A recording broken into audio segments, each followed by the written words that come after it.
je ne le crois pas du tout. Pas seulement parce que je suis viscéralement et émotivement totalement contre, mais aussi parce que, même sur un plan rationnel que je m'efforce d'adopter sans me mettre en colère, les données actuelles que l'on a ne plaident pas en faveur d'une langue universelle. Actuellement, la langue qui semble avoir le vent en poupe pour une vocation à l'universalité est l'anglais.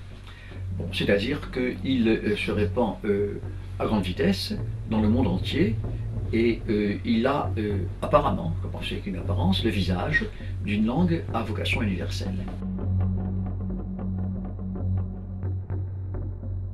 Néanmoins, il existe d'autres langues à vocation universelle. Le français en fait partie. Le français qui est porté par l'OIF, Organisation internationale de la francophonie, OIF. Elle a été créée à l'origine sous un autre nom que OIF par des chefs d'État qui venaient d'obtenir, moyennant une guerre contre la France, avec ses armes, dont les armes culturelles, qui sont retournées contre la France de façon assez naturelle, leur indépendance. Ces chefs d'État, gens très éminents, qui avaient tous épousé des Françaises et qui avaient donc des familles en partie francophones, leurs enfants, ils étaient très francisés, mais c'était quand même des combattants indépendantistes, naturellement, ils sont très célèbres, c'est Bourguiba en Tunisie, c'est Léopold Sédar Senghor au Sénégal, c'est Hamani Diori au Niger, c'est Charles Helou au Liban, et c'est le prince Norodom Sihanouk. Tous ces gens se sont réunis pour créer, au début des années 60, c'est-à-dire au moment même où le gouvernement de Gaulle était en train de décoloniser et de signer avec les pays jusqu'ici coloniaux des accords d'autonomie puis d'indépendance, ils se sont réunis pour décider que le français était ce qui leur restait de meilleur de la France, donc ces gens intelligents et ouverts alors qu'ils l'avaient combattu pour leur indépendance, et que par conséquent ils devaient le promouvoir. À côté de ça, il y a l'espagnol, autre langue à vocation mondiale, à travers l'Espagne évidemment, à travers toute l'Amérique latine sauf le Brésil, bien que les lusophones parlent une langue extrêmement proche de l'espagnol, et où par conséquent on a des langues romanes très proches à vocation mondiale. Et puis il y a également le chinois. Pékin a commencé à prendre en main une politique de promotion de sa langue très très forte, très résolue, et Pékin a créé 1100 ou même 1200, je ne me rappelle plus sur exact, Kongfuzi Xueyuan. Kongfuzi, vous reconnaissez Kongfuzi, c'est le nom chinois de Confucius qui a été latinisé. Xueyuan veut dire institut, et c'est Kongfuzi Xueyuan. Pékin a donc une très forte activité de promotion de sa langue. Autrement dit, il n'est plus vrai de dire, comme on l'a dit jusqu'à une époque toute récente, que le chinois est de loin la langue la plus parlée du monde du fait du volume, de la masse démographique des sinophones, mais que c'est une langue qui n'est parlée qu'au sein des frontières chinois et un peu dans les communautés immigrées, ce que les Chinois appellent Hua Chao, c'est-à-dire les Chinois immigrés, c'est-à-dire à Singapour, c'est-à-dire un peu au Vietnam, c'est-à-dire un peu aux Philippines, c'est-à-dire un peu en Indonésie. On ne peut plus dire ça. Aujourd'hui, le chinois, sans être encore répandu beaucoup, parce que c'est récent cette entreprise de fondation d'Institut Confucius, le chinois est en train d'être le centre d'une politique de diffusion d'expansion mondiale, qui est une politique ouverte de Pékin, en rapport naturellement avec la montée en puissance économique et politique de la Chine. Bon.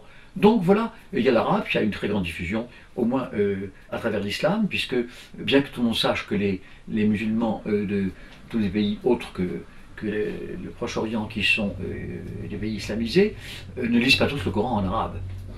Ils ne comprennent pas même quelquefois quand ils le lisent, c'est chose qui est bien connue.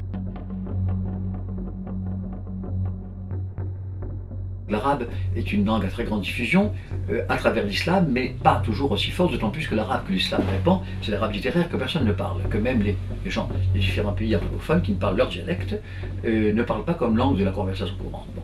Enfin, il n'empêche que, du point de vue de la diffusion régionale très grande à travers le monde, l'arabe est une des grandes langues à diffusion mondiale. On peut en dire autant, dans une moindre mesure, au moins pour l'Europe, de l'allemand et de l'italien. Tout cela pour dire que, face à cette diffusion mondiale de l'anglais, il existe un certain nombre d'autres langues à vocation mondiale. D'autre part, deuxième facteur, dans les pays où l'anglais est répandu, qui sont autres que les pays anglophones d'origine, c'est-à-dire Grande-Bretagne, États-Unis, Australie, Canada, autres que Québec, Afrique du Sud, etc., ou les pays qui ne sont pas anglophones d'origine, mais qui ont adopté l'anglais comme langue de la Constitution officielle, c'est-à-dire l'Inde, en Afrique, le Nigeria, ou le Kenya, ou la Tanzanie.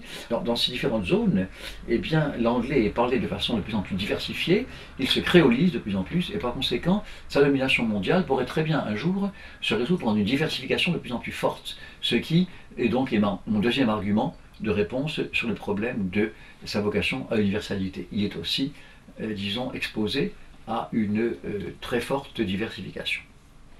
À ça s'ajoute que les gens comme moi, sont peut-être minoritaires, mais qu'il y a un certain nombre de gens qui rejettent cette domination mondiale et considèrent que les langues nationales doivent être promues.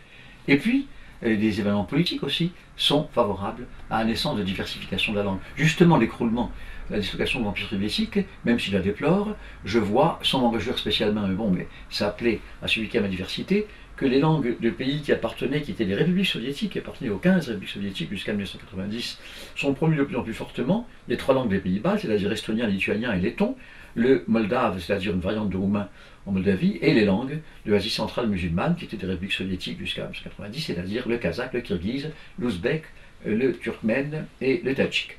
Alors justement, puisque je parle de cela, les gens qui étaient d'anciennes républiques musulmanes d'Asie centrale, toutes soviétiques, et l'Arménie, et la Géorgie. J'étais à Yerevan récemment, en Arménie, j'étais à Tachkent aussi. En Géorgie, malheureusement, on ne peut pas le dire parce que les relations avec la Russie sont très mauvaises. Bien qu'ils aient encore le culte de Staline, ils ont envoyé à la Russie un immense despote qui venait de chez eux, et ils n'ont pas vraiment déstalinisé, tellement ils sont fiers d'avoir été le pays où Djougashvili, de son vrai nom, est né. Bon.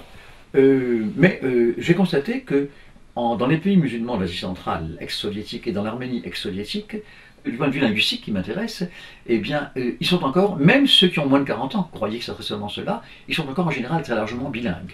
Le russe est donc une langue à vocation non pas mondiale, mais étant donné son immensité, la Russie, une langue à vocation régionale très forte encore aujourd'hui. Quant à l'Europe occidentale, et centrale et orientale, la dislocation de la Yougoslavie a entraîné une sorte d'apparition au firmament de langues présentées comme des langues indépendantes, quoique pour les linguistes, le bosniaque, le serbe et le croate sont permettant la communication sans difficulté, soit une seule et même langue, et de même pour le monténégrin, mais bon, il se trouve que les efforts de Zagreb, surtout, d'aller chercher, en envoyant des linguistes, dans les villages les plus reculés, une forme de croate la plus archaïque possible, la moins compréhensible possible aux Serbes, pourrait finir par dégager des normes différentes. En d'autres termes, je cite l'exemple de l'ex-Yougoslavie, il y en a d'autres, il y en a en Extrême-Orient, disons que ce qui se dresse comme une sorte d'antidote à l'américanisation linguistique du monde, c'est ce troisième facteur, indépendant des deux que j'ai cités, qui est le foisonnement de langues naissant ou renaissant à la suite de phénomènes politiques et militaires qui ont changé la configuration de beaucoup de zones.